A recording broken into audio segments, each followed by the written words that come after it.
My goodness, that's a good looking car. Whew. Welcome back to another episode of working on magnificent things.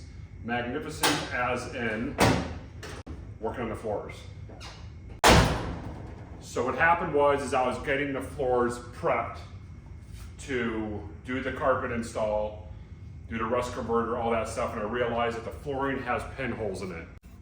But you can see one, there's two, you can kind of see it there. There's three right there. So this is just rotted out, which means that we have to actually patch the floors. I do have an old S10 hood behind you. I kept it for scrap metal for a reason, and I think that reason has come up. Bring you on in. So that panel has already been patched. It's not the greatest, it's kind of homemade. Here's the rest of the floor. You've all seen that 100 times. So here's this. I took this down to metal.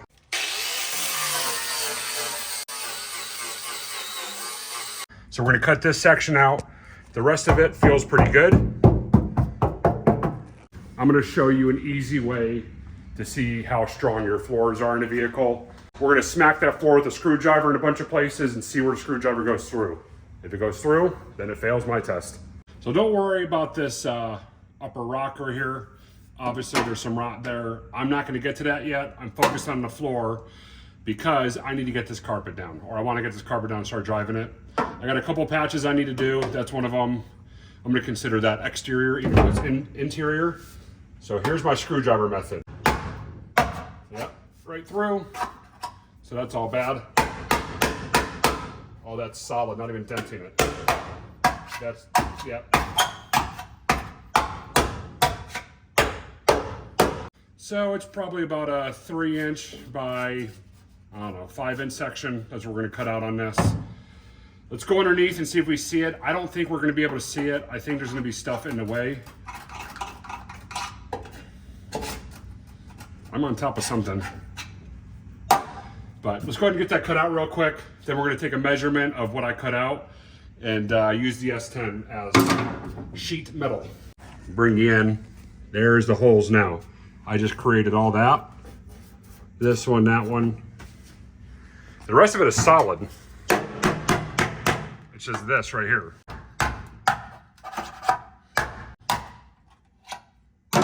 Let's cut it underneath and see what we can see. And yep, that's what I thought. Can't see nothing. There's the rocker rust right there. We'll get to that later. As far as the floor, you just can't really see it. I might scribe some marks real fast and then cut it out. Take the handy dandy license plate, scribe a mark. We're gonna go about 1 inch past where I made the holes. That rot is probably gonna be bigger than that, but we're gonna cut this out for now and see. So let's go ahead and get this cut out. I'm not a sheet metal guy, okay? That's just how we're gonna do it. It's how I'm doing it.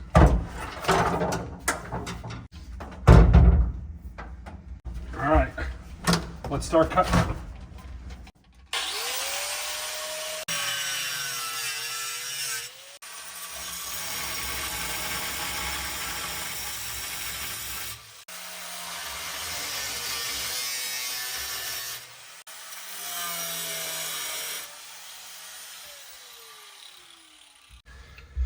Now let's see if this thing will pop up.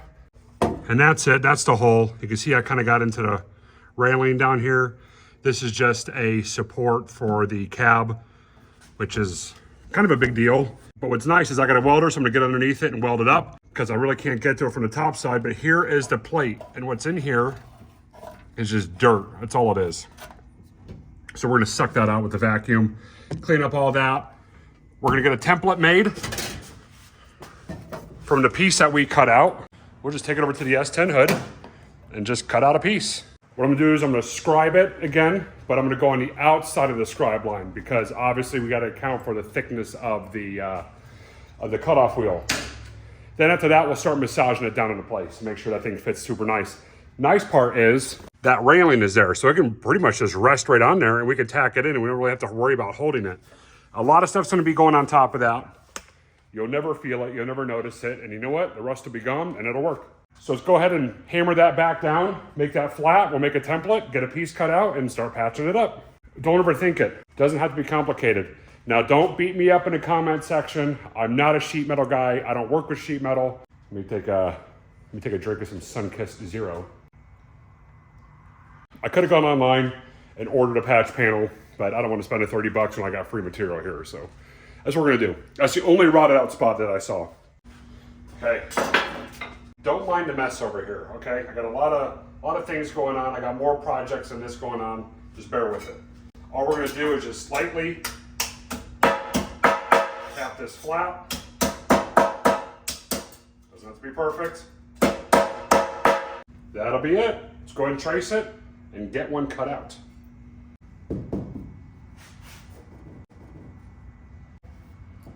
This looks like a prime spot.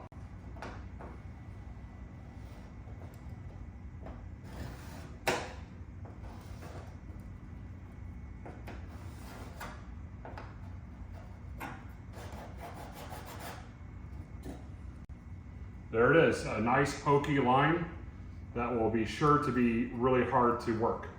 Okay, we got the template. Let's go ahead and start cutting it out. Like I was saying, I'm gonna go on the outside of that scribe line, right? Because when I cut it out, you gotta account for the thickness of the blade. It doesn't have to be perfect, but as close as you can, the better.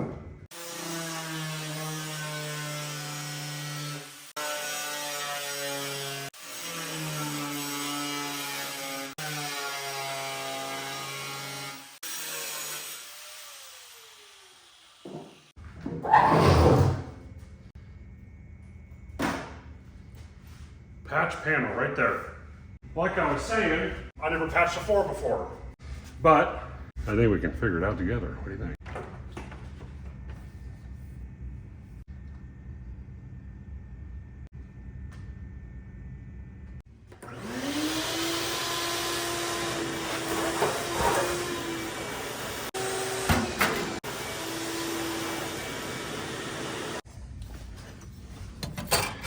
Let's see how well that thing fits with no modification.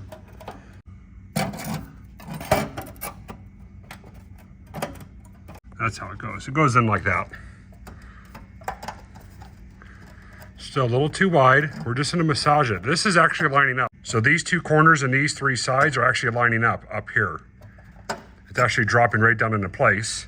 This needs a little bit of work. So this back side needs a little massaging, so let's mark it. Because what's happening, got my mark, what's happening is when I drop it, you can see it's overlapping on top of this piece, right? So we're gonna take a little bit more off here and kind of feather it down. We're not gonna take off that much material, but I'll know that I need to feather it this direction. Hog out more here and kind of come lighter over here because we're just barely overlapping over there and we're overlapping quite a bit over there. Put it in the vise, tighten it up. Weird, it was almost as if the vise was in the correct location. Probably because this is my second time filming this part. It's almost like I've already done this. Okay, I didn't do that. Holy smokes. I'm gonna replay that. I don't know if you saw that. I don't know, but I took up some skin right there. Okay, let's go ahead and do some work on this thing. I'm gonna unplug my vending machine for a second. I got it plugged in, got my hand on that, hoping I don't hit the trigger. Okay, let me show you what I'm gonna do. I'm gonna take that flapper, grind down more on this edge, right? And then kind of feather it out here. I still wanna take material off here, but not as much as this side. So we're gonna be doing a lot of back and forth. Grinding it, testing it, grinding it, testing it.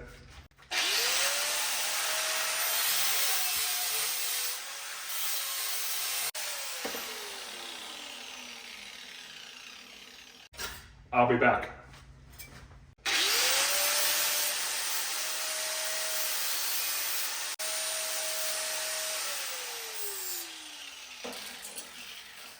Now we'll test fit.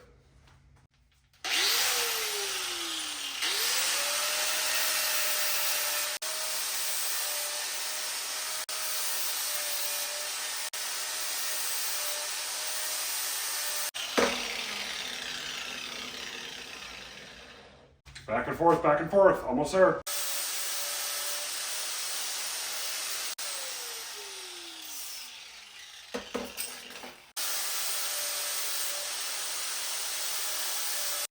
Let me show you what I'm talking about. It fits awesome. Here's the panel.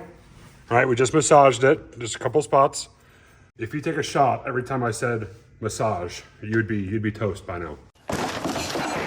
So after we've worked the metal, goes right in there. It basically is snapped down. The only thing that's keeping it from going down is the bracing underneath, but it sits right on there, right into place. Just like our fitment, look at that. You can see it's down in there because it's just about flush. What we're gonna do is we're gonna hammer that down a little bit. I'm gonna try and hold you and hammer that corner down at the same time.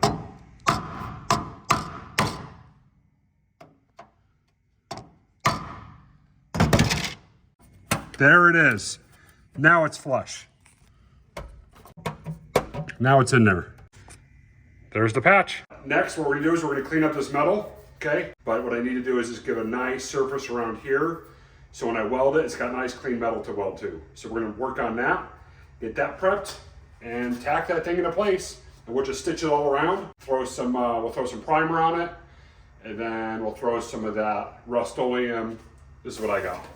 Rust Reformer. Instantly converts rust to a protected, paintable surface. I never used it, but I had a Home Depot gift card. They didn't really have the 2-in-1 rust converter, but I was kind of in a pinch. I had to get what I could get. And gift cards paid for that. So let's get this cleaned up. So now would be a good time to talk about today's sponsor. 1/2 teaspoon for fast, effective relief. Don't drink that, don't drink that. He felt it. Let's go ahead and get this piece cleaned up. We're not trying to take off material as far as metal. What we're looking to do is just clean up where the paint is. We're probably gonna go on this side and get this side as well. We gotta be very, very careful not to eat through on the metal. We're using a flapper disc to clean it up so it can eat through it pretty quick.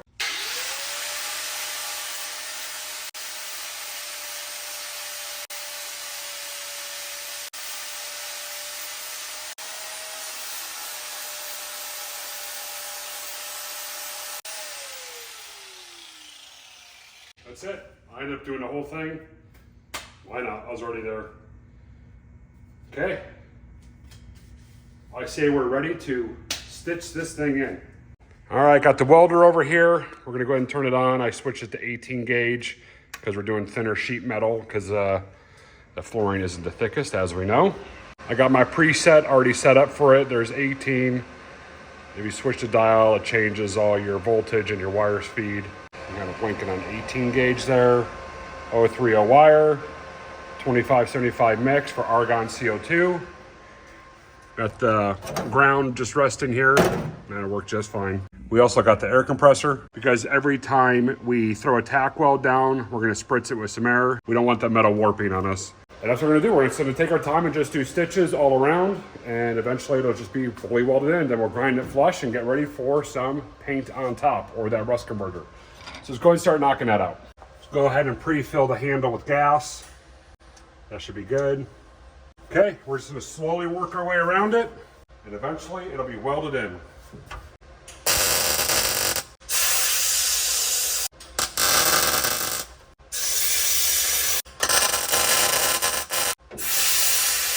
Okay, we got all 4 corners tacked in.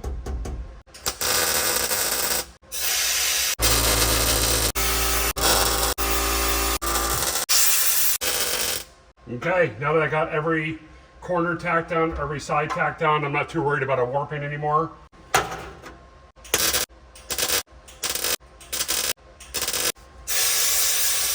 Turn it down to 20 gauge. It's pretty thin stuff.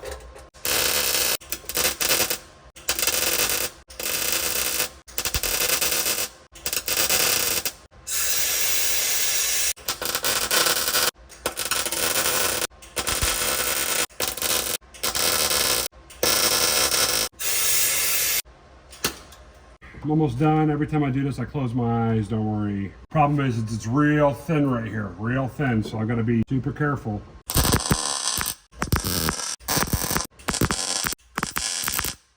All right, now that thing is stitched on there at the very end, I didn't really use the air too much. I didn't really need to. Now let's go ahead and grind it flush and see what it looks like.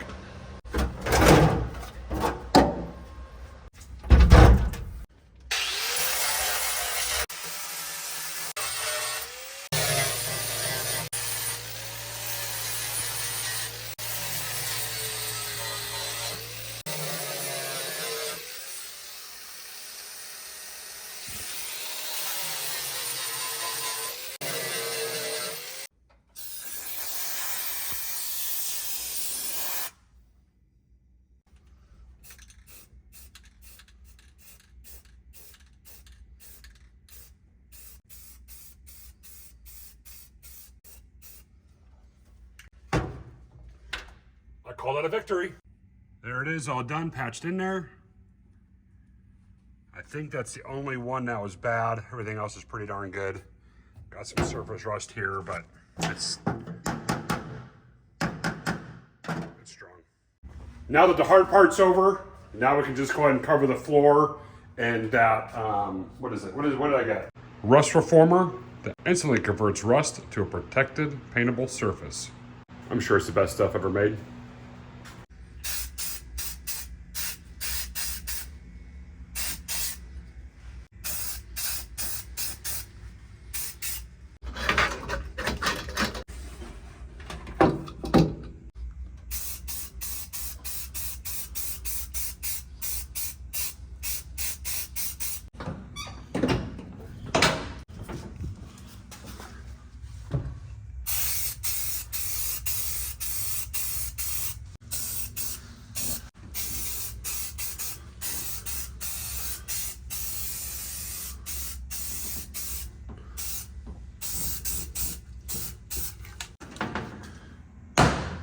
Thanks everybody for tuning in. If you have any questions, please comment down below and I'll get to them.